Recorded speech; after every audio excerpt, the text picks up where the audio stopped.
Hi. Good morning. I think we could begin. Let me just start by giving you an introduction about Mr. Hall. He is a therapist, a trainer, and a community development worker whose recovery from a schizophrenia diagnosis has brought him to the forefront of leading innovations in psychosis treatment in the US and the world. Uh, he's been a long-time leader in peer recovery movement, has been a co-founder of the Freedom Center, and a former board member of the Foundation for Excellence in Mental Health Care. Mr. Hall also hosts the interview format FM radio program called The Madness Radio. It is syndicated through the Pacifica Network and can also be found on iTunes. His writings have appeared in the Journal of Best Practices in Mental Health Care and in the upcoming Oxford Press book called The Modern Community Mental Health Work and Interdisciplinary Approach. He has been widely featured in the media, including the New York Times, the Newsweek magazine. His harm reduction guide, Coming Off the Psychiatric Drugs, a book which has been translated into 4 languages and is widely used in the peer recovery movement. Mr. Hall's brought his mental diversity teaching to more than 9 countries, including mental health agencies, hospitals, family members, law enforcement, public policy makers, peer specialists, domestic violence advocates, lawyers, and universities. He received the Disability Advocacy Award from the Amherst Center for Independent Living for his work, was featured in a philanthropic project by the Forbes magazine, and has consulted in Argentina, Mexico, and Peru for Disability Rights International. He's been trained at the Process Work Institute in Portland, Oregon, and has recently completed a certificate course at the Institute of Dialogic Practice, in an open dialogue with its originator, Dr. Jaco Secula, Dr. Jaco Secula, at the Institute of Dialogic Practice in Haydenville, Massachusetts. He has a private practice for therapy and clinical supervision, sees his clients both in his Portland office, and we can find him on Skype. For more, we can obviously log on to willhall.net, Madness Radio, or Portland Hearing Voices. So let me invite him to come and speak with us, and thank you all for attending. Great, thank you. Thank you so much. Thank you for that introduction. And I want to thank the APA and David Pollack for inviting me here and making this possible. Can everybody hear me? I hear a little bit of an echo, but it's okay. Okay, I'm glad also we were able to move to a larger room, so that's really a relief. And what I'm going to do is talk a little bit about my own personal experience, and then I'm going to talk about how that has led me to look for effective recovery innovations to improve recovery outcomes for schizophrenia, bipolar, and psychosis. And I'm going to take probably about an hour to just present that, and then we'll have about a half an hour for your comments and ideas and responses and questions. And so how does that sound? Yeah, okay, great. And I don't have any slides. I'm the slide. But you can go to my website, which is willhall.net, or go to madnessradio.net. There's plenty of information there, plenty of links to go to other places. And I probably will be putting a summary of my talk up on my website, willhall.net, in the coming week. So you can check back and take a look at that summary. So I'm diagnosed with schizoaffective disorder, schizophrenia, and I was an inpatient at Langley Porter Psychiatric Institute in San Francisco, and a client in many different public programs and facilities and agencies for about a year in San Francisco in my 20s.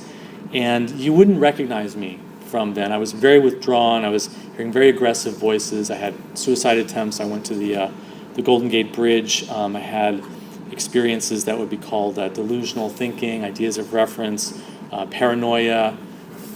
I remember thinking that there was a postcard that the devil had sent me and that was leaving me messages on my voicemail. I was in a really difficult state when I entered the mental health system. And I couldn't work, I was very withdrawn, and I was very much convinced that other people were trying to hurt me or planning against me. In fact, I left through the window of my apartment in San Francisco.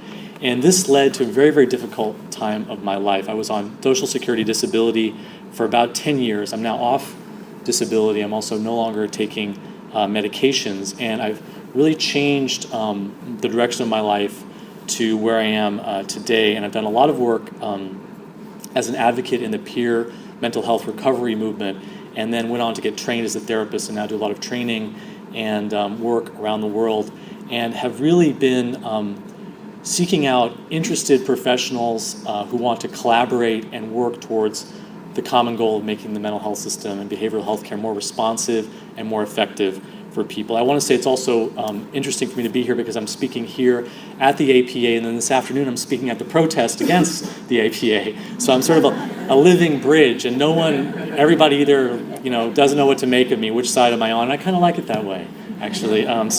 But you can judge for yourself based on what I have to say. And I invite you to join the protest as well. There's going to be a lot of interesting conversations, I think. I was told that there was no cure for what I was going through, that I actually needed to stop being a social activist and stop being involved in community work because it was too stressful, and then I needed to take medications. And all of those things became part of the problem for me. I had to really overcome those beliefs. And my personal experience was that I was traumatized and harmed by the treatments that I received. But I also want to say, and this is also part of the reason that I'm in both places, is that I do know many people who have been helped by their medications, many people who are helped by their treatments, who are grateful for their hospitalizations, even their forced hospitalizations. So I recognize that. And I'm not anti-medication. I'm very much interested in embracing and engaging with the diversity of experiences around medication. At the same time, there is a very bad record in behavioral health care in the United States and modern behavioral health care around the world of iatrogenic harm. And that's what we're here today to really focus on, because it's my belief that one of the keys for improving recovery outcomes is simply ending the ways that we harm people. And that should be a straightforward project, but unfortunately it's become very complicated and very challenging because of the history of the ways in which people who are diagnosed and labeled with mental illness are treated historically. And unfortunately that legacy does continue today. So it was crucial for me to overcome my isolation and powerlessness. And I think it's often more helpful to think about the experiences that we're talking about in terms of isolation and powerlessness, because we can all really agree that those are at the root of a lot of what people suffer from. And I looked at the question, what is it that people really need? If medications are helping some people but they're not helping others, if hospitals and diagnosis are helping some but not others, what kinds of changes need to take place? And what I discovered was that the values of the peer recovery movement, the approaches and the concerns, the human rights concerns, really turn out to be supported by a lot of the research that's going on. And I'm not a researcher primarily, but I am going to be presenting some of the research for these points of view. And so there's a way in which all this has come full circle. And like I said, I'm really interested in building bridges and doing a lot of collaboration. And so I'm very excited to hear from you and learn from you as well. So I titled this talk, Mental Diversity, 13 Practical Innovations to Improve Recovery Outcomes for Schizophrenia, Bipolar, and Psychosis. And I really hope to live up to that very ambitious title, and I'll do the best that I can. And the first thing I want to say in terms of a change, a practical innovation, is a very simple one, which is that we need to tell people that recovery can happen. I often encounter the stereotype that, well, you must not be someone who is diagnosed with schizoaffective disorder. You must have been misdiagnosed. You must be, there must have been something. Well, actually, no. The research is very consistent that people do recover. And when we tell people that these conditions are incurable, we are not actually representing the research body accurately. For example, the World Health Organization, there were two studies, 52 and 56% of people diagnosed with schizophrenia recovered in developing countries, and around 39% in developed countries. And in summarizing the WHO studies, Calabresi and Corrigan in 2005 said each of these World Health Organization studies found that rather than having a progressively deteriorating course, schizophrenia has a heterogeneous range of courses from severe cases to single illness episodes, followed by a complete remission of symptoms. Every time we meet somebody who's in an extreme state, we need to understand the possibility that they could also be one of these people that's recognized in the literature. Roughly half the participants recovered or significantly improved over the long term. So the WHO studies have been criticized quite a bit, but there was a analysis of the data by Kim Hopper and Wanderling in 2000 that really is convincing in showing that this data really needs to be looked at really carefully. It has very strong sample and very strong outcome findings. Other studies, there are many. The Chestnut Lodge study, 1/3 of the participants were working full-time, and that's significant because that study included a lot of so-called backwards, chronic, severe cases of schizophrenia. A Bonn hospital study, about 56% recovered. The Bergolzi Hospital study in Switzerland, 43 to 66% recovered. And a study that I hope you're familiar with, Courtney Harding's work, the Vermont Longitudinal Research Project, looked at Vermont State Hospital patients, and 68% did not display further symptoms or signs of schizophrenia at follow-up, and that includes these severe, what are called backward chronic cases. So there's suggestions in the work that I hope you're familiar with of Robert Whitaker and David Cohen and Joanna Moncrief that our treatments are actually playing a role in reducing the outcomes, positive outcomes in schizophrenia today, that actually we have less of success in treating people now than we did 50, 60, 70 years ago. We've lost the idea of a natural course of illness that was actually much more common prior to the medication era, the idea that people could go through a psychosis, get a schizophrenia diagnosis or a manic depression illness diagnosis, and then there would just be a natural course and they would get better. We've kind of lost that. And I think we need to learn from this history and also learn from the history of the origins of moral treatment, the Quakers and William Tuke in the 18th century, developing very simple home-like recovery atmospheres for people that often saw people recover. So that's the first thing. We need to really recognize that recovery is possible and does happen. The second thing is I think we need to learn from projects that have very, very high recovery rates. We need to learn from projects that are demonstrated and show high recovery rates. Basic concept, we're not doing it, but we need to do it. The two projects I want to encourage you to look more deeply at are the Open Dialogue Project in Finland. That's in Western Finland, and this is a very well documented program that's based in a hospital. It's the primary treatment for a psychotic crisis and schizophrenia in that area of Finland.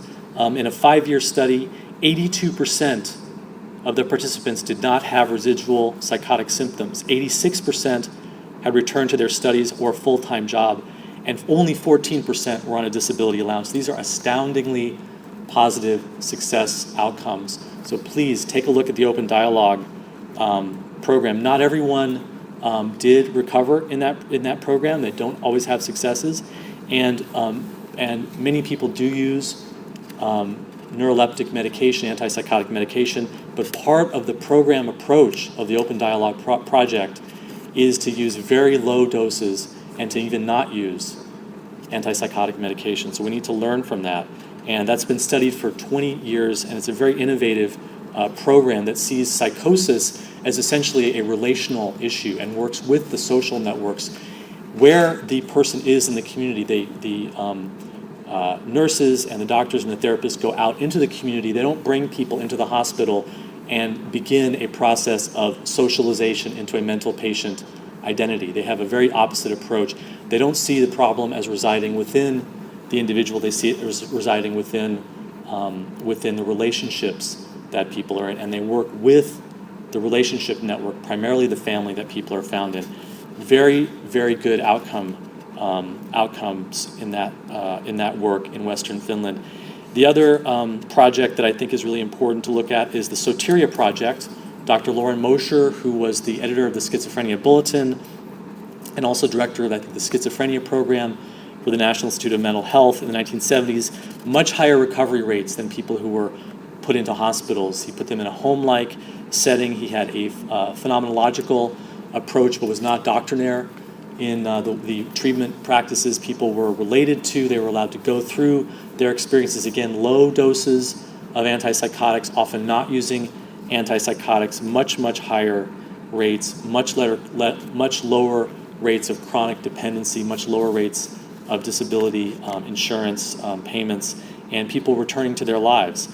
And then I think we also need to look at experiences from the developing world. There's just one researcher, Julie Magruder, from the University of Puget Sound, who took a look at recovery rates in Zanzibar for essentially schizophrenia, although that was one of the key things that she looked at, that people who fit the clinical profile for schizophrenia were not treated in traditional medical hospital settings, but were treated and approached from within their cultural tradition, which was the idea of spirit possession. And it's key that in that concept of spirit possession, they had two crucial ingredients that are also found in the open dialogue approach and also found in the Soteria program approach. And those two ingredients were, one, they expected people to recover. You're possessed by spirits, it happens, you'll get better. We know to take you to the witch doctor, the shaman, or the spirit helper, and they'll help you through it. And two, they were included in the community. They weren't separated. They weren't given this identity of a mental patient. And so those two ingredients are common ingredients that I feel are a thread through the Soteria project, through open dialogue, and through the ways in which some developing countries, Zanzibar as an example in the Julie Magruder research, are creating much better outcomes for people. So one of the things that was important for me is that when I was given that diagnosis, there was a whole ritual that took place, and I was told, this is what you have, this is why you are suffering, this is what your experience is. It's a medical condition, it's a brain disorder. There's a great relief in hearing that. So now I can get some help, but it risks becoming a self-fulfilling prophecy. There wasn't that message of expecting recovery, and there wasn't that message of including in the community, and there wasn't the idea that my experience was perhaps episodic and I could return, but actually it was an incurable experience. So there's a power of hypnotic induction, I believe, that we have when we give people messages that they're not going to get better. So another piece of the recovery story for me was the importance of me coming off of medications. And I'm going to speak about that a little bit more.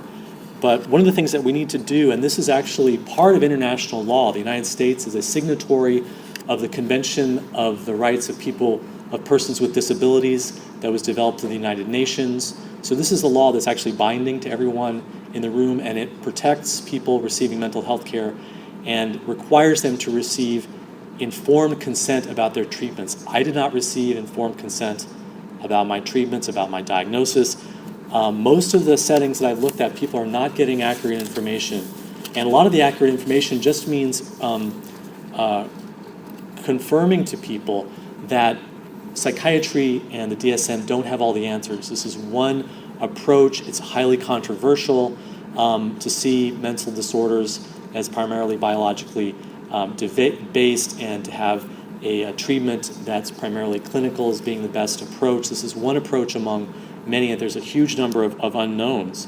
And so the idea that this is a disease, that there's a disease model, that's a brain disorder, needs to not be presented to people as a scientific truth. It needs to be presented to people as accurately where the science is that, well, that's a prevailing belief among scientists and researchers based on theory. It hasn't really received a kind of confirmation through clinical observation and through biological observation that would need to present it more truthfully. And so that's a big part of informed consent, is stepping back from the idea of the disease model as being scientific in and of itself. And then following that is representing people the usefulness of medications accurately.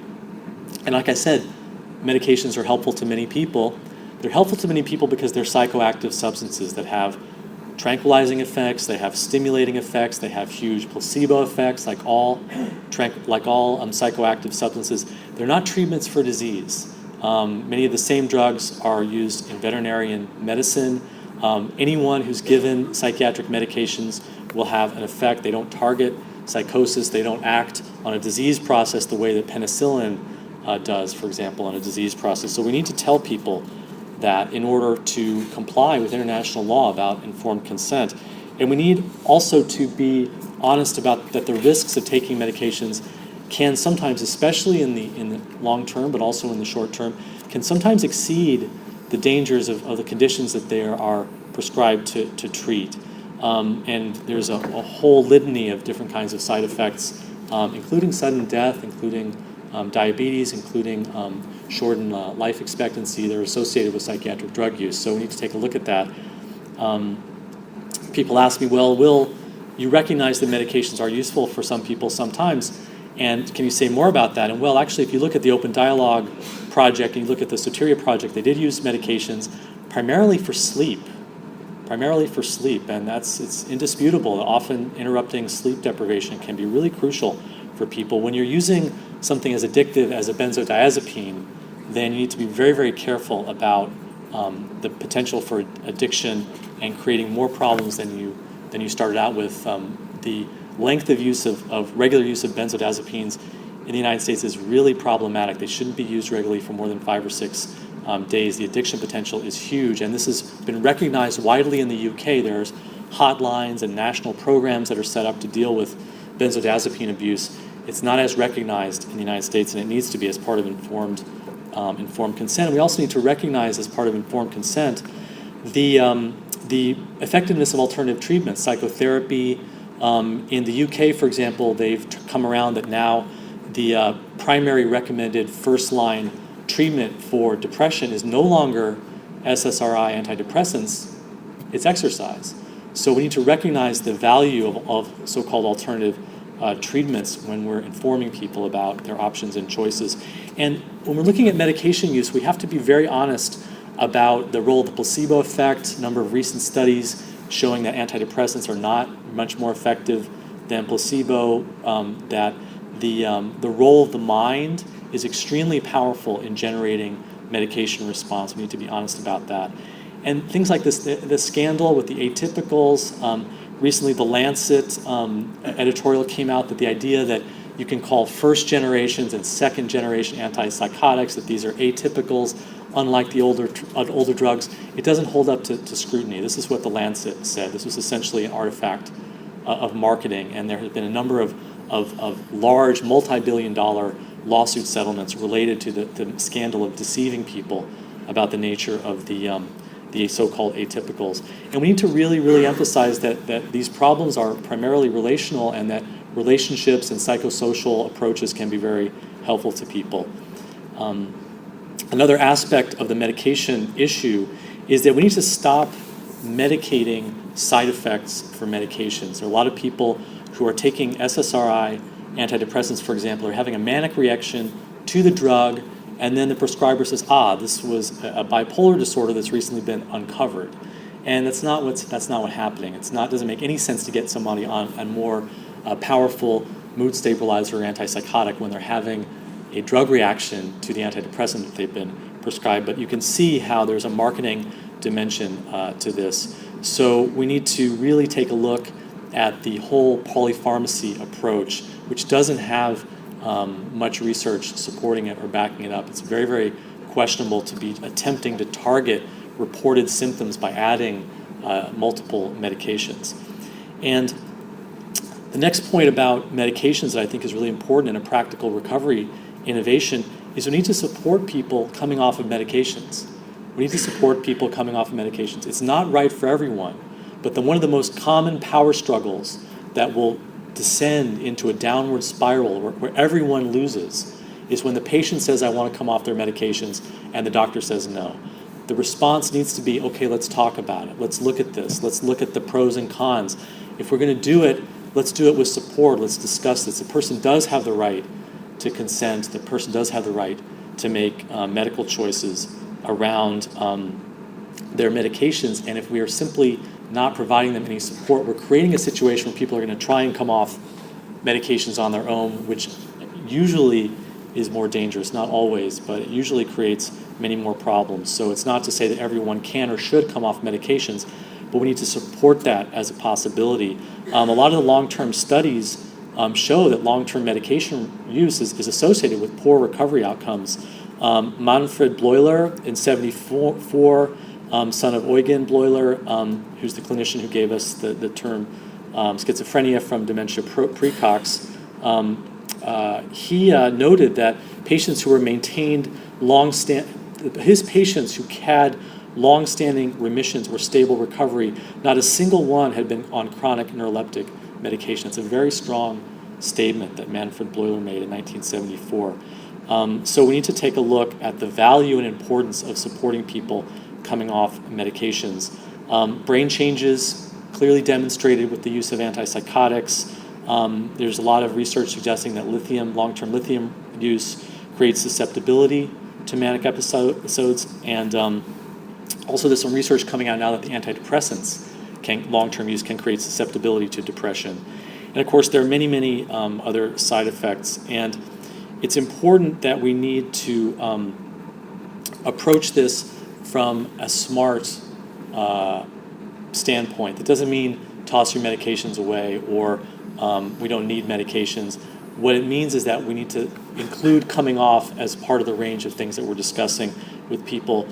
If there's one message I could get across to the entire field of behavioral health care, okay, maybe there's more than one message, but one important message I want to get across to the entire field of behavioral health care is when someone abruptly stops a psychiatric drug, we need to stop calling the withdrawal effects indications that the disorder and the disease has come back, and therefore tell the person that they need the drug. Psychosis is often a side effect of rapid medication withdrawal. And if you have someone who's on medications, they abrupt withdrawal, they have a psychosis as a reaction to the abrupt withdrawal, and then you tell them, oh, that wasn't because you withdrew abruptly, that was because you need the medications because of your disease, we are creating a very diabolical catch-22 for that person that violates that person's international recognized human rights to accurate information about what they're going through. It doesn't mean that someone who comes off medications isn't also possibly facing a lot of emotional problems that they might have been getting help with from the medications, but often those withdrawal effects are seen as signs that the person needs to stay on the medications, not that maybe they need to think about doing it more smartly, like reducing slowly. And this is a widespread problem in the research literature. The medications versus no medications is often in research studies about abrupt withdrawal. There's very few studies about slow withdrawal, and the slow withdrawal studies are very promising. So I wrote a guide about this. It's called the Harm Reduction Guide to Coming Off Psychiatric Drugs. It's in use in a lot of different peer agencies. It's also in use by a lot of progressive clinicians and social workers and mental health nurses and psychiatrists and prescribers. And you can download that for free. It's Creative Commons copyright. Get a copy of it, print it, use it however you want to. It's called the Harm Reduction Guide for Coming Off Psychiatric Drugs. So the next thing I want to include on my list of recovery innovations is we need to start seeing extreme states and the experiences that get called psychosis as a moment on a continuum of life and also part of normal human experience. And this is part of the Soteria Project and the open dialogue approach, and again, the approach that was done in Zanzibar in the traditional way of responding to people. We should remember that homosexuality was considered a disease until 1986, not 1973, because ego-dystonic homosexuality was still in the DSM. The idea that if you were gay, that and you had distressing feelings about it, then that was considered a diagnosable mental disorder. I mean, I thought the problem was with homophobia, not with homosexuality, but it did stay in the DSM until 1986. The Hearing Voices movement, the work of Sandra Escher and Marius Rome, is very important because they've demonstrated very convincingly, in fact the DSM-5 may reflect this, that hearing voices is not and should not be seen as itself indicative of schizophrenia or a mental disorder, that it's actually an expression of normal human experience, a variation, just like homosexuality, a variation. And that this was really, really important in my own recovery, that the things that I went through would be seen. My mom is mixed race American Indian, and so I had a spiritual perspective to draw, and she didn't grow up in a traditional cultural setting, but she always conveyed that message that there was more to unusual experiences than just seeing them from a Western medical scientific view. So there have been a number of studies that show that some of the criteria that are used for psychosis actually exist widely in the non-psychiatrically treated population. The British National Survey of Psychiatric Morbidity showed a lot of people having indicators for psychosis without distress, without getting psychiatric treatment. The U.S. National Comorbidity Survey showed that 28% of individuals endorsed psychosis screening questions, although the rate of clinically defined psychosis was only 0.7%. So people having delusions that their friends and family don't believe in is actually not that uncommon, relatively speaking, in our culture. And maybe it depends on what part of the country you go to, but this is something that needs to be looked at. And there was also a 1998 study by Verdu in Psychological Medicine that surveyed delusional ideation in primary care patients, 1,000 individuals, and the range of endorsement of psychotic symptoms was between 5 and 70% of people who had no psychiatric history. So our notion that unusual beliefs or strange behavior or things that fall outside of the notion of reality are constitutive of diseases and disorders is as itself flawed as the idea that homosexuality is itself constitutive of the disease or disorder. And this goes back to Emil Kraepelin's work. He focused on categorizing diseases rather than experiences. These were asylum populations that mixed all kinds of organic experiences with psychiatric experiences. People with Alzheimer's, dementia, Down syndrome, encephalitis, syphilis were all mixed together. And so he started out and created the whole trajectory of modern diagnosis from a very unsound basis. And my feeling is that we need to start to study experiences, not diseases. And when we do that, we should follow the example of the Hearing Voices movement, which is that in studying the experience of voice hearing in the population, let's study how people cope with it. Why are there people out there who hear voices who are doing fine? What is it about them that allows them to deal with that? And this is also something that can be looked at for experiences like suicidal feelings, paranoid beliefs, experiences of unusual energy states that people go through. So looking at the relationship that someone has with these unusual experiences rather than seeing that the unusual experience itself. Because, I mean, being gay or queer or having same-sex gender attraction does have a lot of distress associated with it, but that may be about the relationship that someone has with that experience, the social context, how that experience is constructed socially for meaning rather than being intrinsic to the experience itself. And the Hearing Voices movement and the voice hearing research is very suggestive in this regard. So the implication for that is that the prodromal approach really doesn't have a sound basis, that people may have tendencies one direction or another, but we can't predict whether that's going to become a problem for the person later on in life. And the labeling for my own experience was very damaging for a lot of people. That labeling itself can lead to iatrogenic harm. And calling someone schizophrenic or saying someone has schizophrenia is one of the most insulting things that you can do on some level. It devalues, it takes away their full humanity, it undermines recovery. And in some ways, schizophrenia is a social death sentence.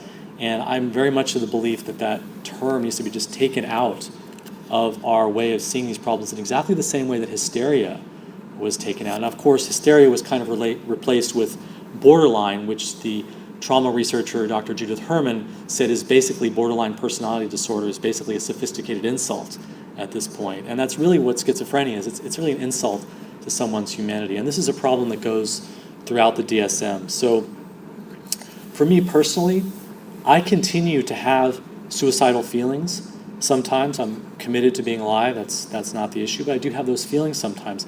I do hear voices, I hear noises, I have unusual, strange presences that I feel. Just today, I had an experience that might be considered criteria for psychosis. Walking around in New York City, these taxi cabs that say never hide.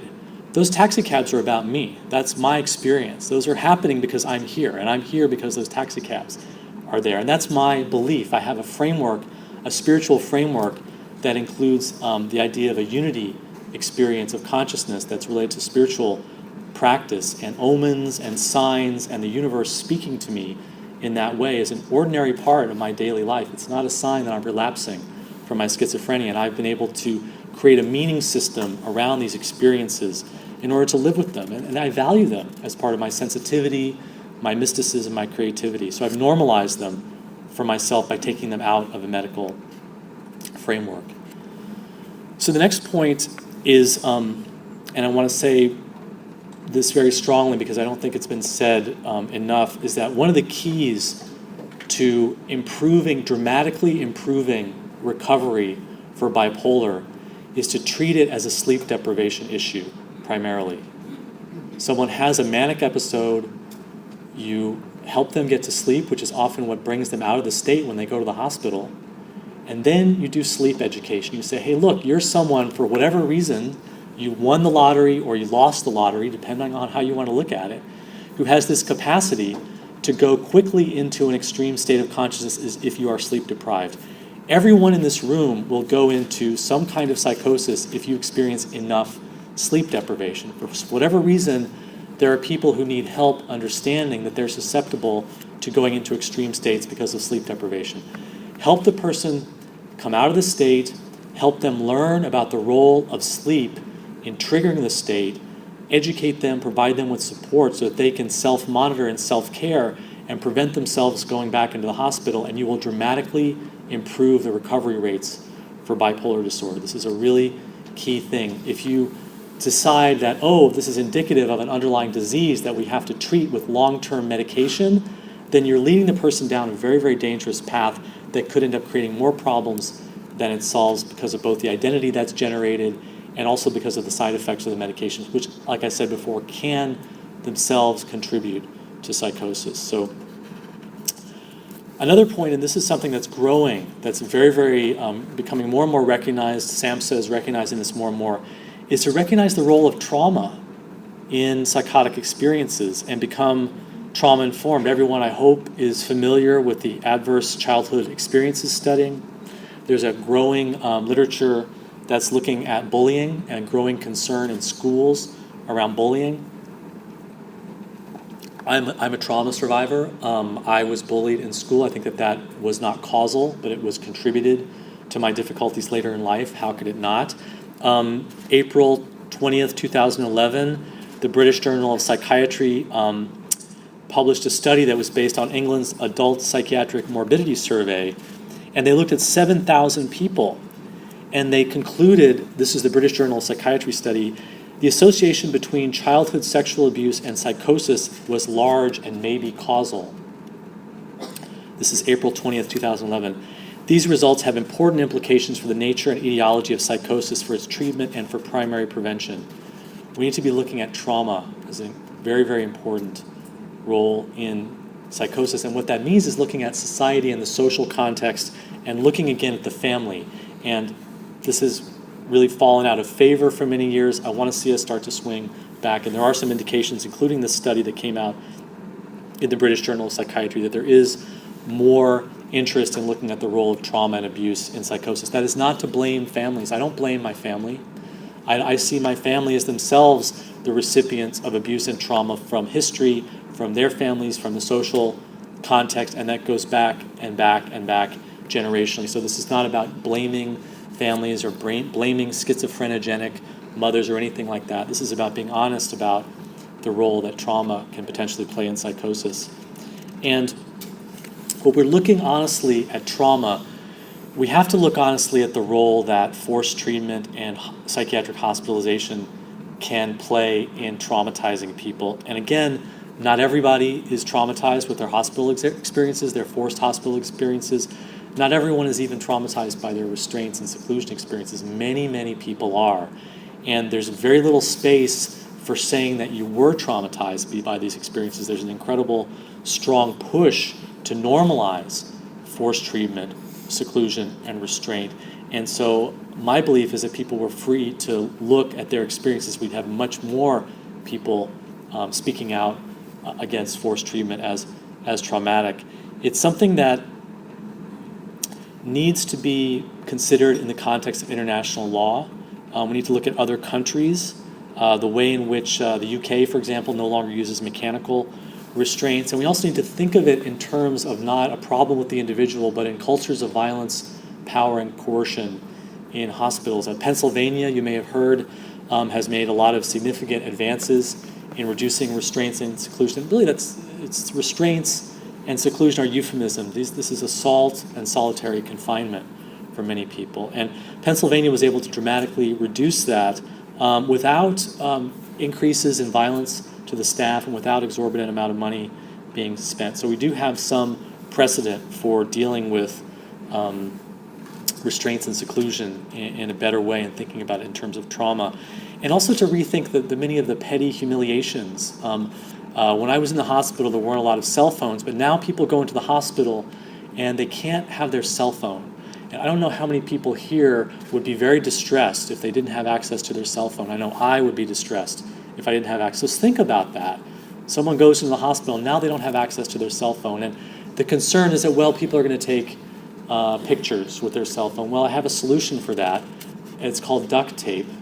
You put some duct tape on the lens to the camera, and then you let them have their cell phones, and you enforce that policy very strictly with confiscation of cell phones if someone breaks it. And people need to have access to telephones because that's their support system. If you want them to get support outside of the hospital, isn't that the goal? Why break their support system by not giving them access to their cell phones? So when I was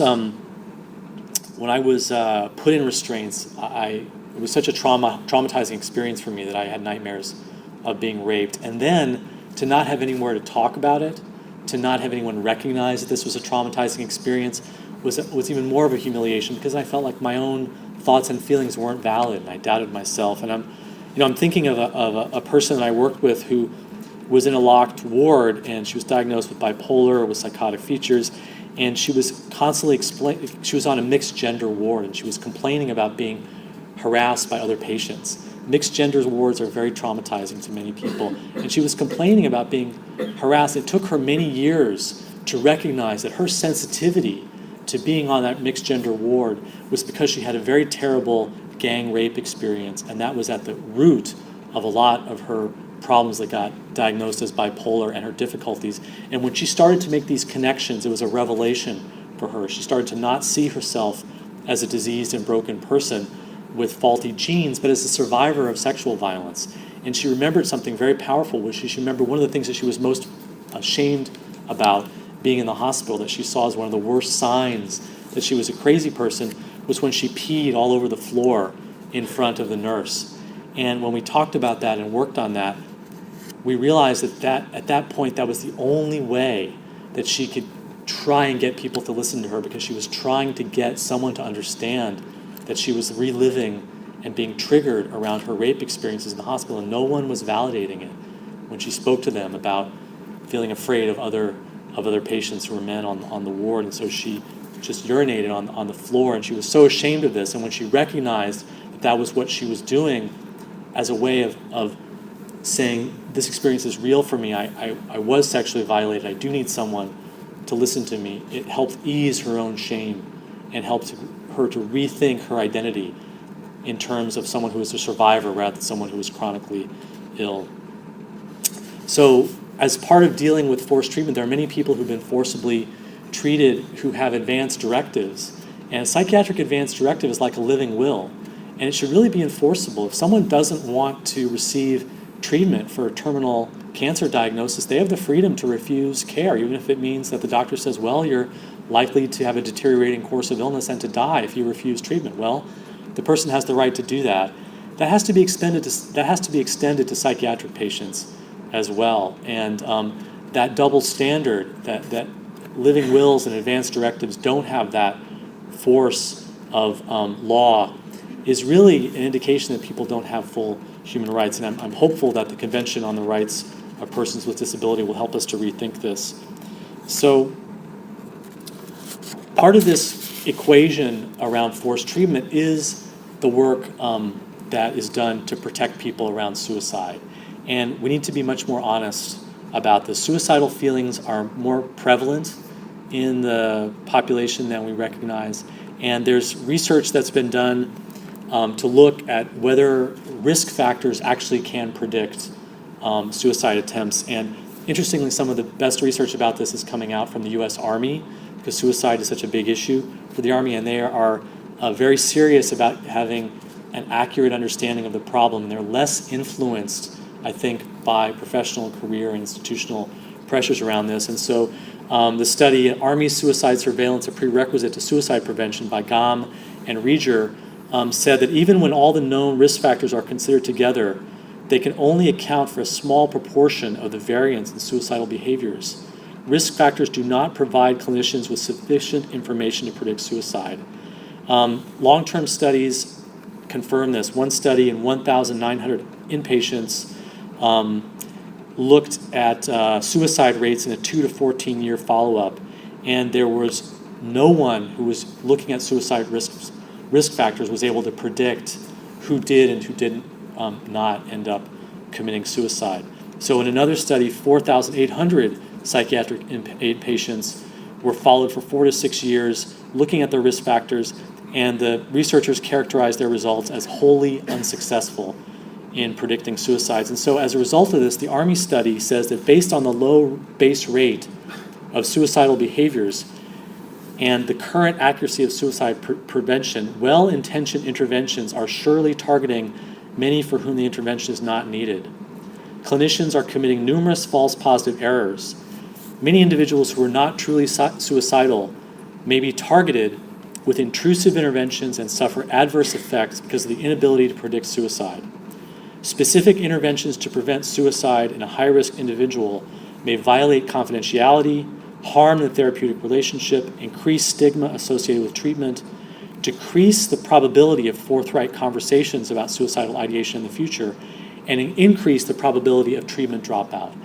I believe that this idea that we can rely on suicide risk factors is actually creating a big problem, which is that we're using forced treatment against people, and then they learn they better not talk about their suicidal feelings if they don't want to get locked up. Someone who's suicidal, who's not talking about their feelings, is probably a greater risk of committing suicide than someone who doesn't talk about their feelings. Talking about your feelings is going to be important because of the intensity of the despair that goes along with that, but we're creating a situation where people are afraid to talk about their suicidal feelings. And there are some innovative approaches that are going on. There's a suicidal feelings support group in Western Massachusetts where they invite people to speak openly.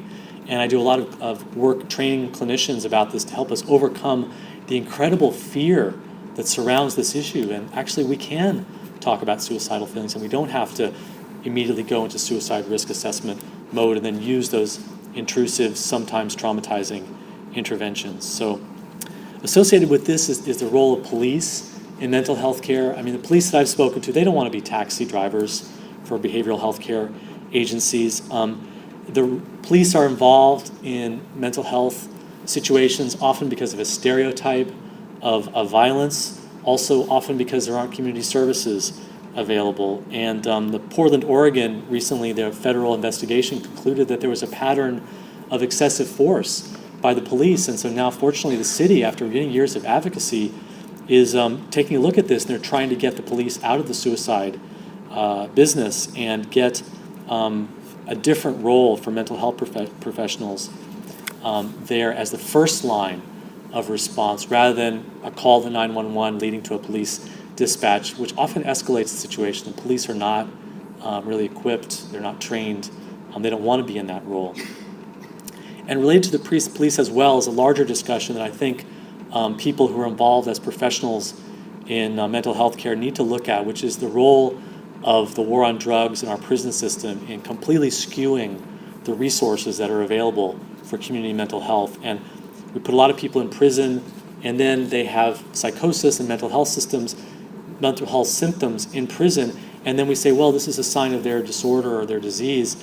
Well, actually, prisons themselves create mental illness. They're incredibly stressful and destructive places to the spirit, and we need to really, really rethink that. And I hope that everyone involved with reforming and improving behavioral health care can speak out more assertively about the very serious problem with the war on drugs driving the high incarceration rates in our prison system. So, and I just have a few more, and I'd like to then wrap it up and open to discussion and questions.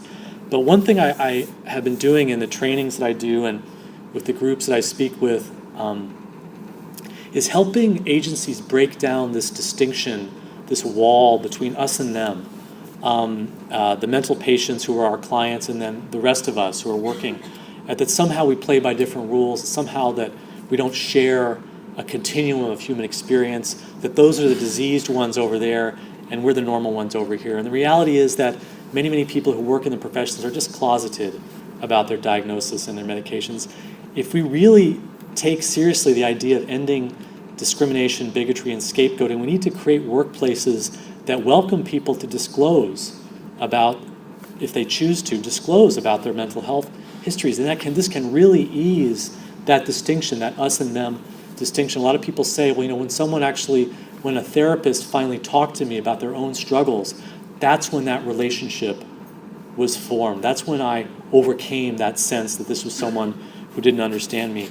And I was in Austria recently and talking with some clinicians there.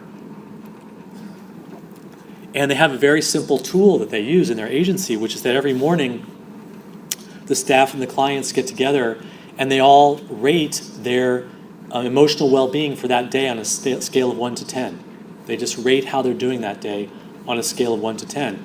And it turns out that often, of course, the staff are not doing as well as the clients, and this gives the clients it's true, and it gives the clients an incredible message that, hey, I can actually be not doing well. I can even maybe have feelings that life isn't worth living, and I can still have a job. What an incredible message to give someone in the process of recovery, that you can still suffer just like a human being, and you can re-enter society, and you can work, and you can be there. And that we can have a discussion about how these experiences are all on a continuum, rather than living under this fantasy that somehow those people over there are in a different category of suffering than we are. And they did this just with a very simple tool that they used in their agency. And this is one of the big messages of the peer movement, the peer recovery movement, and hiring of peer specialists and bringing recovery into mental health systems. And I want to really take that a step further. I want to suggest that the idea of peer recovery is that we treat each other like peers, that all of us go through ranges of emotional experiences and emotional distress, and there aren't peers over there and the staff over here, but we need to create cultures of wellness in our agencies and cultures of wellness in the hospital, where all of us talking about and sharing our experiences with our own kinds of recovery, whatever that may be, is something that's welcomed.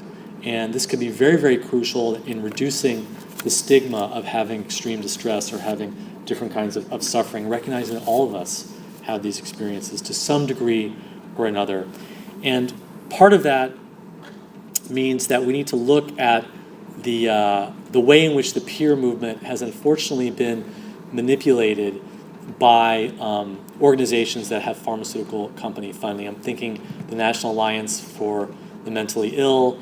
There's a strategy that industry and corporations use where they try and appear like a grassroots organization, but they're actually not grassroots. It's more astroturfing.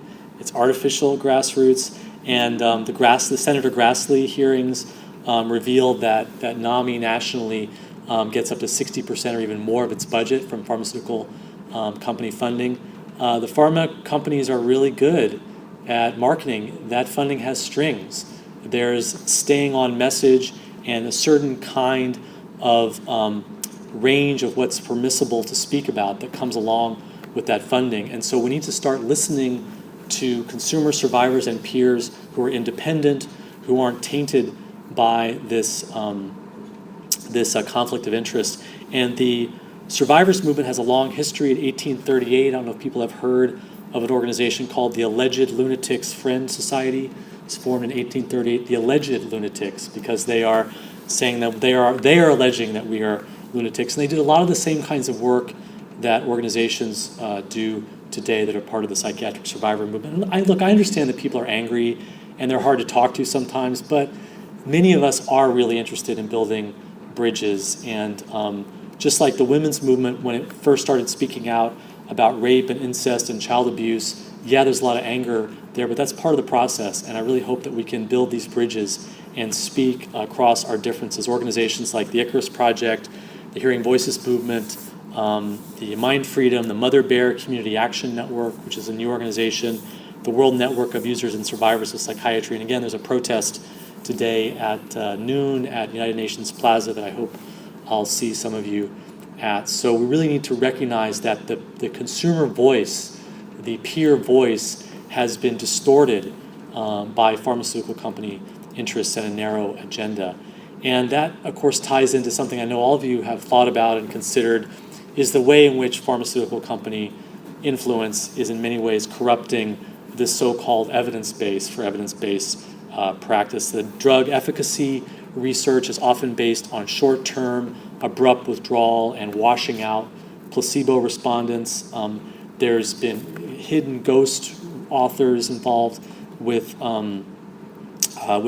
research studies. Some like National Public Radio and other public outlets for mental health information. It turns out that people are taking money that they're not disclosing. There's lots of scandals that have come out. So this is something we really need to be much more honest about. The research on genetics and brain science hasn't panned out. The human mind is the most complicated thing we've ever encountered in the universe. And my feeling is if you really want to understand something as complicated as Mozart, for example, the music of Mozart, you don't try and dissect the wires in the radio. What you do is you appreciate the complexity and the mystery of something as incredibly rich and amazing as the music of Mozart. And this is really what the human mind is about. We need to be much more humble in our approaches. We had the Decade of the Brain. We also had the Human Genome Project, all these incredible advances right around the corner. Well, actually, if you look at the results of the Human Genome Project, it was actually much, much less successful than they expected. They weren't able to tag specific genes as causes of physical illness in the way that they thought. In fact, the more that we go in to genetics, the more complicated it's getting. Epigenetics, neuroplasticity, finding a gene that's responsible for becoming diagnosed schizophrenic is probably as unlikely as finding a gene for diagnosing someone as being a fan of the New York Mets. I mean, it's just not going to happen. It's too complicated of an issue. And the idea that there's a connection, clearly everything, there's a connection, but that we can reduce someone's life experience to a genetic or a biological predictor just has not panned out. And of course, the chemical imbalance view of psychosis is something that's left over from the Thorazine era. Thorazine, we know, acts on dopamine. Well, so do many other psychoactive drugs. And so the hypothesis was dopamine imbalance. Well, we haven't consistently been able to show that in the research. So we need to be much, much more honest about what's known and not accept the career-driven and funding-driven bias that often creeps into our evidence-based research. And many, many leading psychiatrists and researchers are coming out about this. Some of the folks involved with the DSM are also questioning this now. So this is something I hope is not new to you. And I want to open it up to questions and comments and discussion, but I just want to say one final innovation, and this is something I hope that you'll learn about as well. It's called Trialogue, and it's happening in Ireland, it's happening in Austria, and what it is it's an opportunity, a forum that's created that brings together people who have been driven apart by these issues. It brings together professionals, family members, and people who have been diagnosed and been in hospitals. These groups are these are the most important stakeholders, and they're not talking to each other. And Trialogue creates an atmosphere where we start with the shared goal that we all have, that behavioral health care can and must do better. I think we can all agree on that.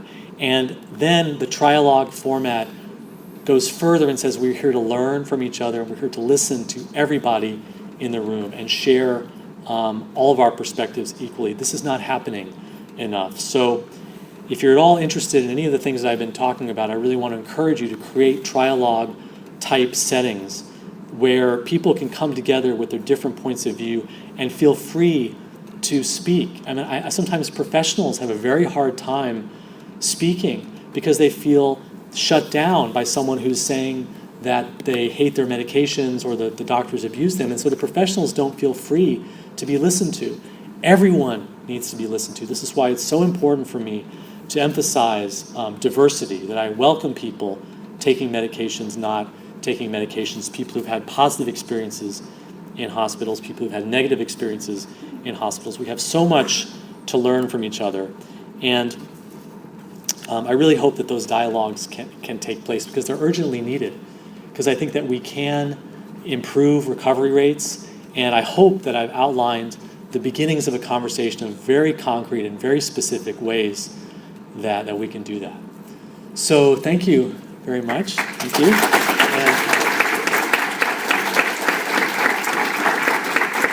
And that was the super condensed, intense talk that I wanted to get as much as I could into those 13 points.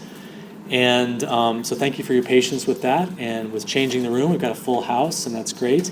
And I'd like to just open it up to questions or comments or discussion. I don't know if you're going to moderate. So, Okay, so that on the left first, please. All the way in the back. Yep.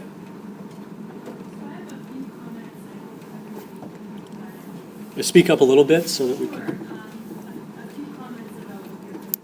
I think first I'd like to share that I think building bridges and having open dialogue about the discussion about what patients go through is so important. I'm a psychiatry resident myself, and I'm just all these things, and it's important to realize patient. Yeah. But I think that one of the concerns that I have is that a lot of our patients come to us already because if they didn't or if they weren't part of the mental health system, they wouldn't be relegated to the jail system. A lot of them have their presentations of severe paranoia, or weapons, murder, threatening statements to their families. I think that we need to consider that the mental health care system is actually protecting these people from jail, the jail system, and making their efforts to the other thing is Let me just respond to that because I think you're absolutely right. I want to directly challenge you on the association between someone with a mental health diagnosis and making threats, though, because that unfortunately does fit into a stereotype. I don't know where it is that you're working. It's true in many contexts, but overall there's not an association with increased rates of violence among people diagnosed with schizophrenia or bipolar. So that's something that's very important. But what you say is, I'm absolutely with you on that. Let's be honest about that. Has psychiatry become a protector against the criminal justice system? If it has, let's have that discussion. And that's why I included, let's talk about the war on drugs and the way in which the high incarceration rates are such a problem. And many times there are a growing number of mental health courts, and people are definitely wanting to get out of prison because it's the worst alternative, absolutely. And the hospital is often a desirable place if you have the alternative of going to prison. Not everyone is like that. Some people have the opposite point of view, because when you go into prison, you have a more access to rights, and there's an expiration date on your sentence, which often is not the case if you're in something like the Oregon State Hospital. So I'm absolutely with you, and I really wish that we could have that honest discussion, because what a terrible position to put psychiatry in, to protect people from prison. So, and there was another point that you had. the other thing about the studies about developing nations, about patients with diagnosis like and other psychotic illnesses, is that I think that it really highlights the context of those nations, in the sense that a lot of developing nations have a lot more family oriented. Their families there's a lot more support. Right. And those are things that Yeah. not only you mentioned being important, but people like Savage, who Yeah. the opening speaker rather, Yeah. about how important that is. I agree with you. Put that into I agree with you. I agree with you. North America is so individual. Yeah, So absolutely. much more stigma there. Yeah. And that's what we're fighting against. And there's so much more people of Yeah. Those are things Yeah. that need to be addressed. Yeah. And put it in the context of why people do better. I absolutely agree with you that individualism and the social context is a key part here, and that's why I do community development work and create social spaces that people can go to.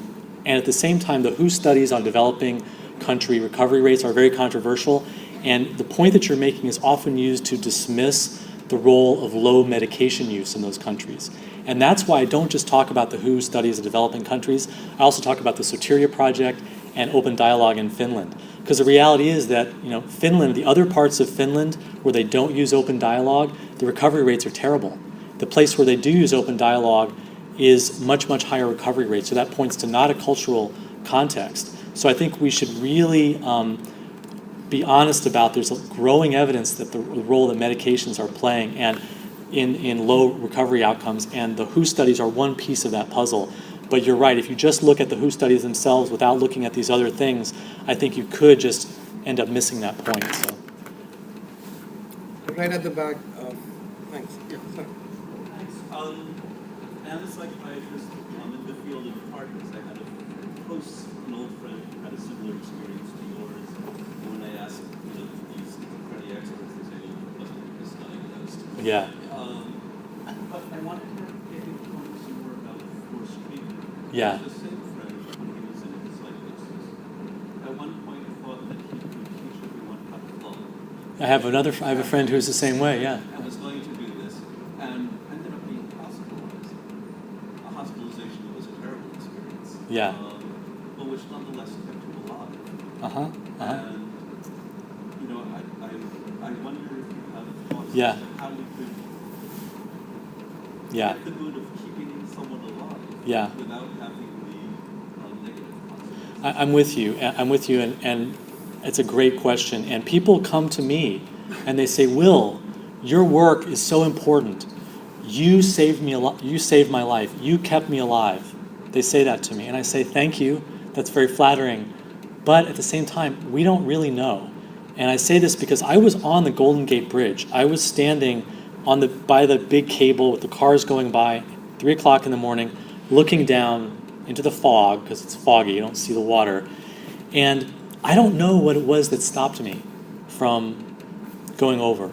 And a lot of times people don't know until they encounter that moment. So I completely respect what you're saying, but it also may not be that we absolutely know what that person's experience would have been. But I respect that person believes that. Now, what I said about the flying part, I have a friend who believed he could fly his car, and he was having a manic episode, and he flew his car right into the back of a truck.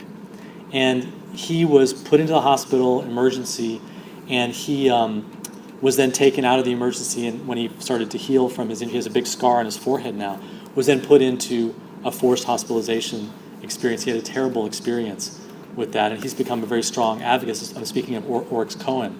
So it can go a lot of different directions, and I think if we have any medical treatment that is having some people that say it's great and some people saying it's traumatizing them, we have to relook at that medical treatment, even if some people say it's great. It's like any product. If you have a car that blows up 1 out of 10 times, you rebuild the car. You don't just say, well, it works for 9 out of 10 people.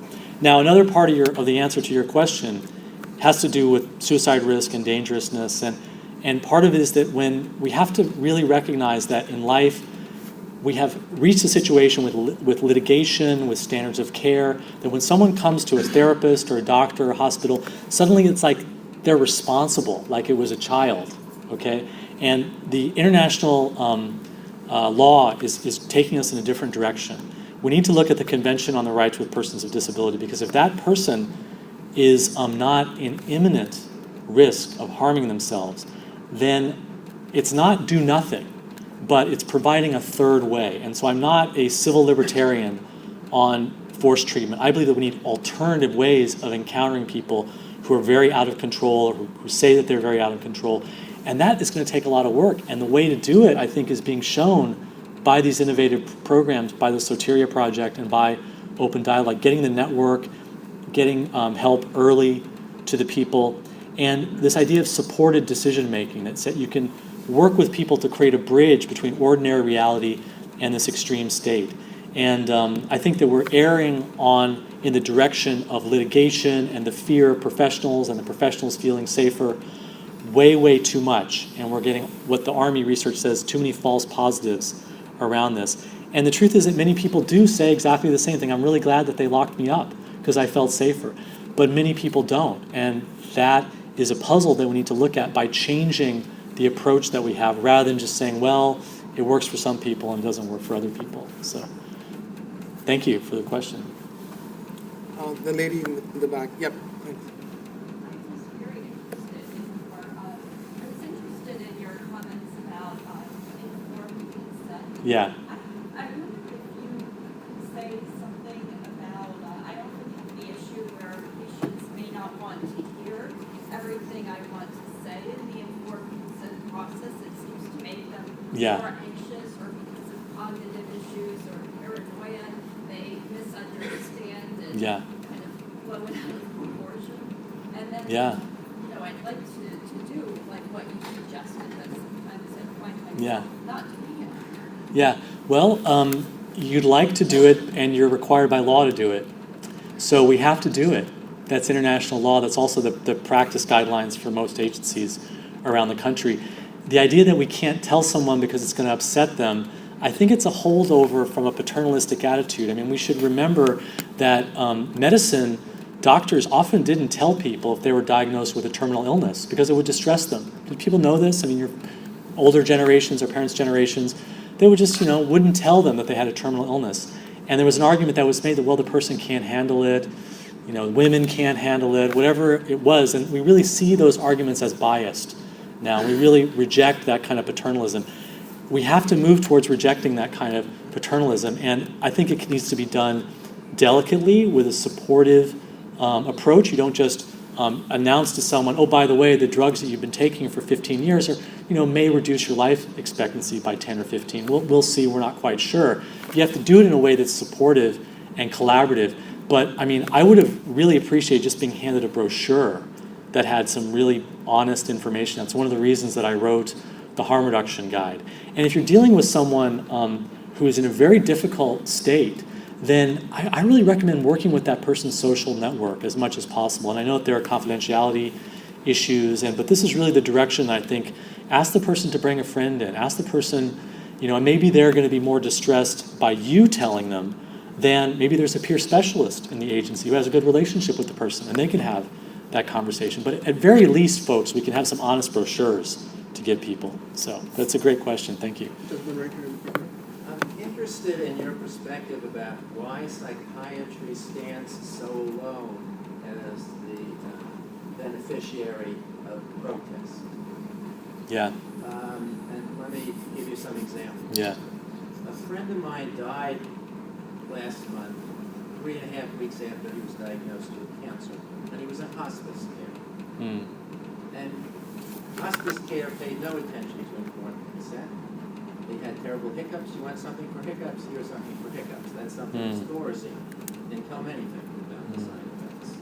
But palliative care doctors, when they meet, don't have huge protests. The arguments you made about psychiatric disorders, we can make the same arguments about diabetes, Parkinson's disease, and so on and so forth. And if you want to go find the place where there's the greatest abuse of individuals, it's in nursing homes, not in state hospitals. But when people in nursing homes meet, we don't have huge protests. Why psychiatry? I think it's a great question. I actually have done work around elders in nursing homes, and one of the ways in which elders in nursing homes, and my father was unfortunately in a nursing home, one of the ways that they're mistreated is through the use of antipsychotic medications excessive, like you said, hiccups and Thorazine.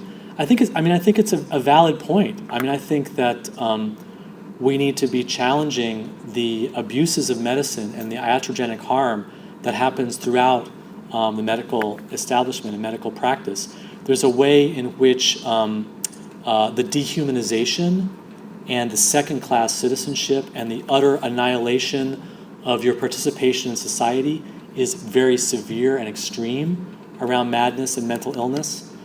There's a way in which the medical profession has been given special powers to incarcerate, to control, to intervene that maybe other professions haven't. But it's not just, there are many movements that I'm part of and support. The environmental movement, for example, the women's movement working against child abuse and rape and gender-based violence. So I'm with you. Let's protest it all. Yeah. Even in your answer, Yeah. there's a part, I think, of not recognizing the other areas. When you go into a nursing home, you go into a nursing home voluntarily. Mhm. As soon as you go in, you can't leave. Mhm. There's no legal proceedings, there's no commitment hearings, Mhm. you're locked in. The abuse is far worse, Mhm. but it's not out there Yeah. the way psychiatry seems to. Well, why do you think? I'm curious. I mean, is it because of like a revenge thing that people have the bogeyman of the bad the Darth Vader psychiatrist that we have to? What do you think the answer is, that you're unfairly targeted? Well, if I knew the answer, I probably wouldn't have asked the question. Yeah.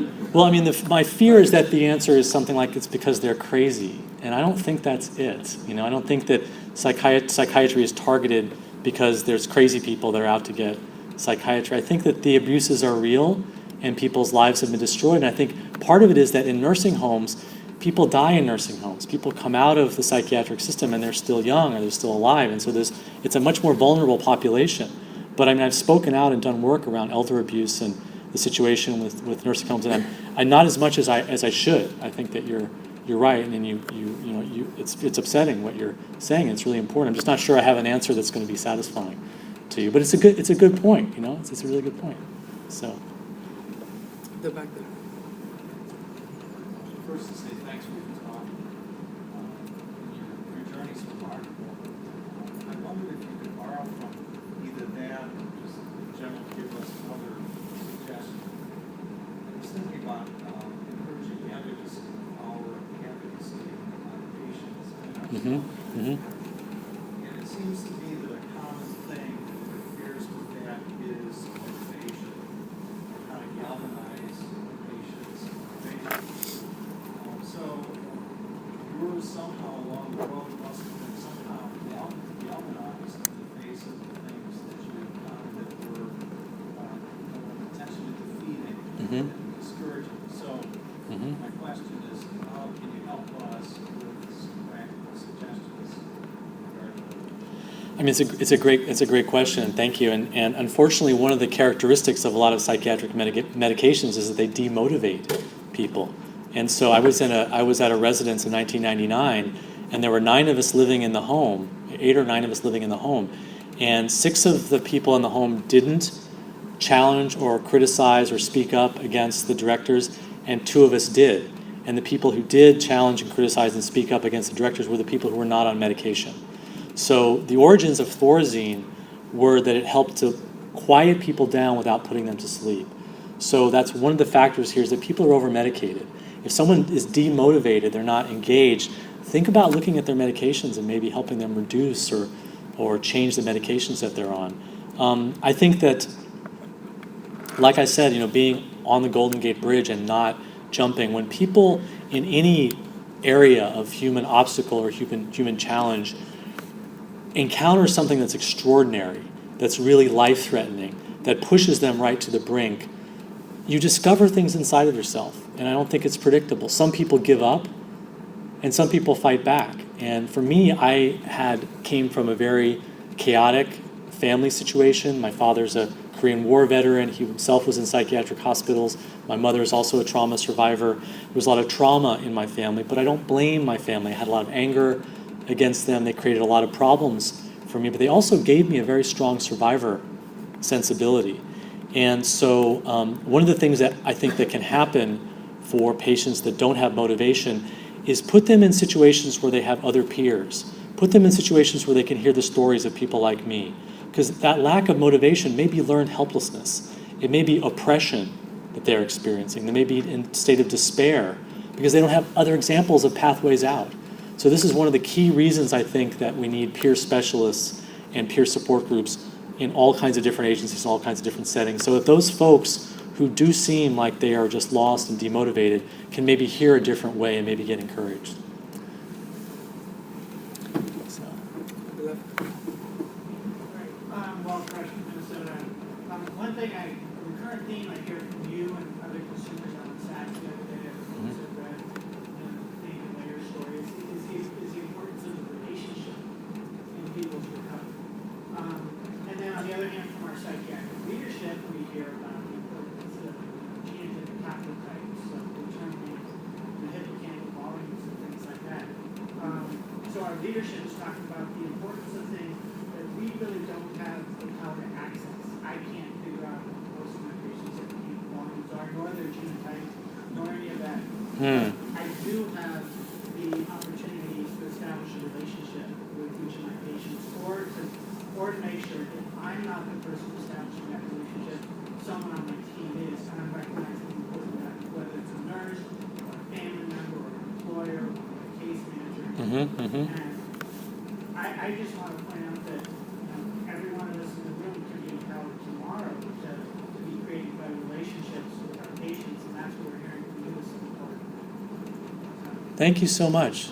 Thank you. Very, very well said. And I want to just encourage, I just want to, recognize also that it's very difficult. Often people are in incredible institutional contexts where creating that relationship is almost impossible, like 15-minute meetings every month or 2 months or whatever it is. And so, yes, we need a vision, and I applaud your efforts in doing that. And also we need to create the contexts, the institutional context where creating those relationships is a little bit easier.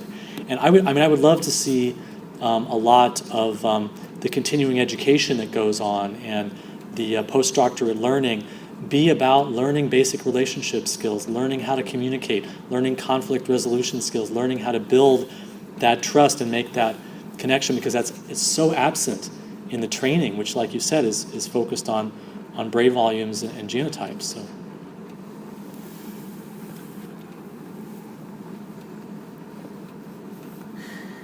Hello, I'm Caroline Fisher. I'd like to first state my street creds, if you will.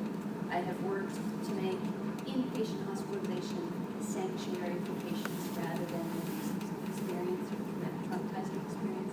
I've worked on outpatient systems as well. I try to use as few medications with my patients as possible. Great. And to reinforce their family systems, although I'm a child psychiatrist, so it's a crazy family. I take no money from pharmaceutical industries. And I do know pharmaceutical work. I do work for Danny Carlat. I'm the editor of the Carlat Child Psychiatry Report, which means that part of my job is to be skeptical professional. Okay, so far so good. So far, so good. But there's something coming. And what is it that's coming? This is great. The problem. No, I'm good. Can you hear me? And say what you really think. Don't hesitate. Okay. The problem I'm sitting here having. Yeah, please. Yeah. Is that you have given us skewed information. And I have to think that you're a genuine person and that you are genuinely interested, as many people in the recovery movement are, in making psychiatry and the treatment of mental illness beneficial for more people. However, there is an elephant in the room, just as there is an elephant in the room in the pharmaceutical industry. The recovery industry has a well-funded body with a hidden agenda, and that the consistent message I hear when I talk with people on the I'm really interested in what you're saying. So yeah, get it to the consistent message get to the I point hear here. is one of half-truths, of pieces of things, of bits of information that support a fairly polarized viewpoint, rather than a how do we work together? Okay, so give zero right in on what it is that you're hearing. This is all the prelude. What is it that you're? So the problem that I have is that Scientology puts a whole lot of information out there, gets a whole lot of people. Hang on a second. I want to interrupt you. Does Scientology say that drugs do help some people? Does Scientology say that some people are helped by forced treatment? I did. So does Scientology cite open dialogue and the Soteria Project? That's not my point. Yeah. My point is this. Because I really try to not be polarizing. Just as mainstream medical literature cites a lot of stuff that gets put in discreetly by pharmaceutical companies or other people with an agenda, this also gets. If there is, look, I want to make a public promise. Hang on a minute. I want to respond to this because it's very serious what you're saying. I want to make a public promise. If there is anything that I have ever cited or said, any of my talks or published material that is inaccurate or skewed, I will make a public retraction of that and do it on my website. So please, because I think honesty is on my side. I think the truth is really on my side. I'm not a Scientologist, and I look for your help. I mean, I have people who are psychiatric survivors who criticize. I get attacked from the other side, from the psychiatric survivor movement, who says, "Will, how can you say that psychiatric drugs help people?" Because I know people that there are helped. How can you say that forced treatment helps people? Because I've talked to people who've been helped. So if you can help me to be more honest, please, I encourage I you. really do appreciate that. Yeah. But I also fight every day against the misinformation that gets put out there. And so, for example, let me just put this one out for you because I heard it today. Okay, we're at 11:30, so let's see if we can, because I'll try and respond. I'll do my best to respond. Bill, it's absolutely accurate that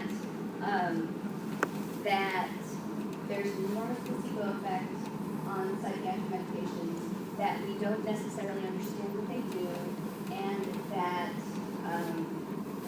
I didn't actually, the second point I said that they were psychoactives. I think it's actually, there's a very simple model of how they work, which is that they alter consciousness like any other psychoactive drug. But here's my point. yeah, If you take them and compare numbers needed to treat versus numbers needed to harm versus many other drugs used in medicine, penicillin, heart medications, lipid medications, the usual stuff that people take long term, they are at least as effective. And penicillin is absolutely on that list. For strep throat, I did the numbers myself. I have to invoke my superhero, Robert Whitaker, to respond to your point. And what I will do is I want you. Okay, okay. We're running out of time. That's why I'm. Psychiatric medications are somehow more evil than. No. You haven't heard my speech about antibiotics, my friend. You haven't heard my speech about antibiotics. I was very damaged by antibiotics. I had very serious candida overgrowth. I had very serious physical problems because of overuse of antibiotics. So, and actually, I mean, you guys you're both inspiring me to protest more about more things, because I really, it's true. And that's one of the, and that's, yeah, that's great. And so I just want to wrap up. If you have a concrete response that you want to write to me, and specifically citing things that you have problems with, I will respond with the help of my friend and colleague Robert Whitaker to whatever you say publicly on his blog, Mad in America. Okay? Fair enough. And we'll continue the dialogue. Thank you very much, everybody. I really appreciate it.